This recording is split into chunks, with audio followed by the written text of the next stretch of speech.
Baiklah, kami akan mempresentasikan hasil dari diskusi kelompok kami, yaitu kelompok 12, kreativitas inovasi, yaitu tentang proposal bisnis, di mana bisnis kami adalah tentang logistik yang kami namakan sebagai Bumi Resource Logistik. Berikut logo dari perusahaan yang akan kami bentuk. Next. Adapun latar belakang yang kami pikirkan dalam membuat bisnis ini adalah negara Indonesia adalah negara agraris di mana mampu dalam memproduksi hasil pertanian dan peternakan, mulai dari sayuran, beras, buah-buahan, dan merambat ke arah peternakan seperti peternakan ayam, kerbau, sapi, bahkan banyak sekali yang membuat keramba-keramba untuk menghasilkan jenis-jenis ikan lokal.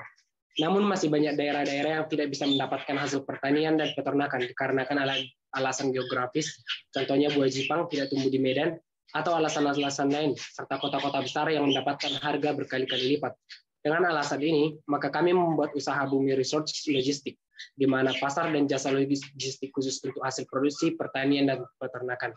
Dengan adanya usaha ini, maka kami akan memasarkan hasil pertanian dan peternakan, serta menggandeng UMKM yang menghasilkan olahan-olahan dari hasil tani dan ternak yang banyak digemari masyarakat lokal, bahkan non-lokal. Next.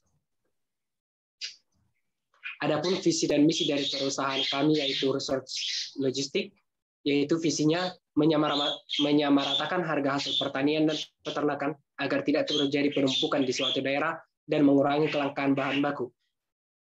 Adapun misi kami yaitu yang pertama menggandeng para petani dan peternak untuk kerjasama, yang kedua menciptakan akomodasi yang memadai, yang ketiga menciptakan aplikasi yang simpel dan mudah digunakan, menggandeng para pengusaha UMKM. Next.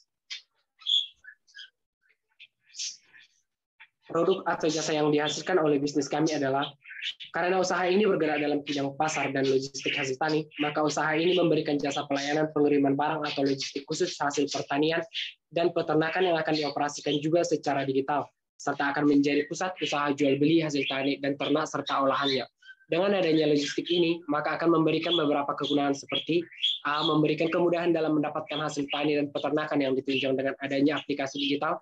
B. Memberikan harga yang tepat dari hasil tani dan peternakan sehingga harga akan merata di setiap daerah, karena usaha ini akan menjadi pusat jual beli hasil tani dan ternak.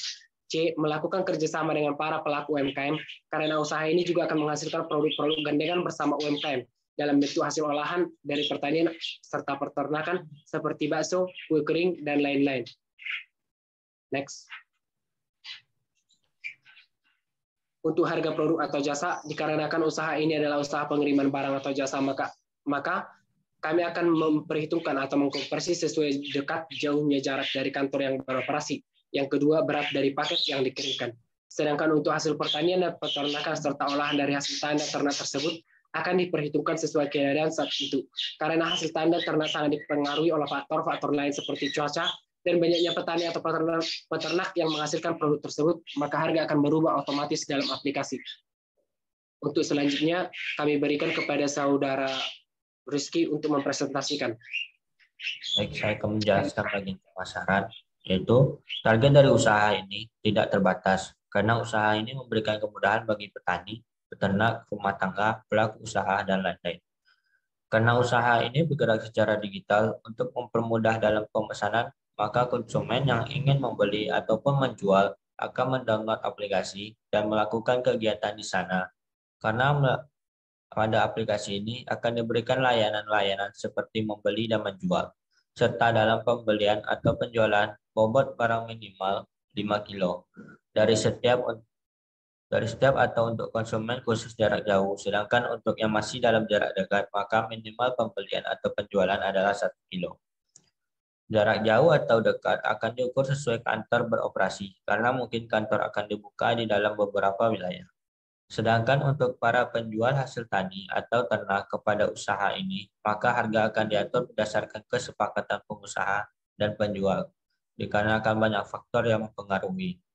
Karena usaha ini adalah usaha logistik yang khusus tani dan ternak, maka usaha ini memiliki ekspedisi khusus sendiri ataupun kolaborasi, tetapi untuk memberikan biaya yang lebih rendah, maka perusahaan akan melakukan kerjasama bersama ekspedisi yang sudah ada.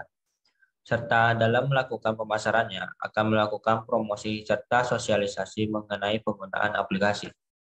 Untuk biaya operasional, pertama biaya sewa kantor yaitu senilai 1.500.000. Kedua, biaya beli hasil tani atau hasil ternak senilai 3 juta. Ketiga, biaya perawatan senilai 2.500.000. Keempat, biaya transportasi senilai 3 juta. 6. Biaya beli hasil olahan UMKM senilai 3 juta. Biaya-biaya ini masih diperkirakan hanya untuk wilayah jangkauan Sumatera Utara. Jadi perkiraan ini bisa saja lebih ataupun kurang sesuai dengan jarak tujuan dan masih dalam perkiraan ekspedisi milik sendiri serta jumlah armada yang terbatas. Selanjutnya saya diteruskan oleh Saudari Gabriela. Baik, untuk jumlah karyawan pada bisnis kami, yang pertama terdapat manajer yang bertugas sebagai memimpin usaha, membuat keputusan, dan mengatur dan mengawasi kinerja perusahaan atau usaha kami. Yang kedua, terdapat akuntan yang bertugas untuk mencatat arus kas, melaporkan laporan keuangan pada manajer, memberikan masukan ke manajer tentang finansial atau tentang keuangan. Dan yang ketiga, admin yang bertugas untuk menginput data-data mengenai usaha kami. Yang keempat, terdapat supir yang bertugas untuk mengantarkan barang sesuai pesanan. Yang kelima, terdapat tukang angkut yang bertugas mengangkat barang-barang dibawa oleh supir dan mengemasi barang-barang. Selanjutnya terdapat teknisi divisi teknologi yang bertugas untuk membuat aplikasi atau website, mengembangkan aplikasi dan mengembangkan website. Divisi mesin bertugas untuk mengelola kendaraan akomodasi, perbaikan kendaraan, dan manage kendaraan. Selanjutnya,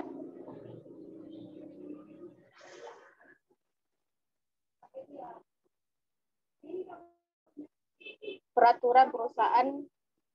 Yang pertama, bagi pekerja di kantor, jam masuk kerja 8.30 atau setengah 9 sampai dengan jam 16.00 atau sampai jam 4 sore dengan toleransi keterlambatan 15 menit.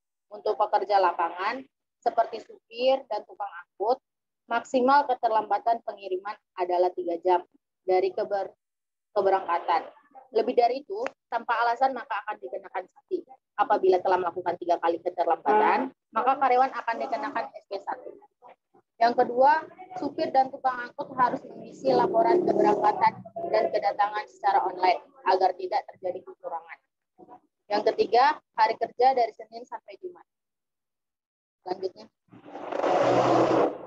tantangan yang akan dihadapi dalam 5 tahun ke depan yaitu pertama, biaya-biaya yang dikeluarkan akan mahal. Antisipasinya, mengurangi jumlah kantor cabang. Solusinya, mencari investor sebanyak-banyaknya. Yang kedua, banyaknya kompetitor atau pesaing usaha. Antisipasinya, berbisnis secara sehat. Yang kedua, solusinya melakukan inovasi-inovasi dalam usaha. Yang ketiga, perusahaan kendaraan saat pengiriman. Antisipasi, setiap kendaraan dilengkapi alat-alat yang memadai dan lengkap. Solusinya, supir diberikan pelatihan tentang mesin dan basic mekanik. Seterusnya akan dibantu oleh teknisi, baik secara langsung ataupun melalui seluler. Dan diberikan uang lebih apabila terjadi kerusakan, bisa dibawa ke bengkel terdekat. 4. Sayuran yang busuk. Antisipasinya melakukan pengemasan secara baik dan teliti. Solusinya, tukang angkut diberikan pelatihan tentang cara pengemasan yang baik dan benar dan peningkatan teknologi pengemasan. Yang kelima, keterlambatan barang ke tujuan. Antisipasi, melakukan keberangkatan di jam-jam sepi lalu lintas. Solusinya, mencari banyak relasi agar mendapatkan informasi terkait jalur-jalur yang macet dan jalan potong. Terima kasih, saya akan lanjutkan.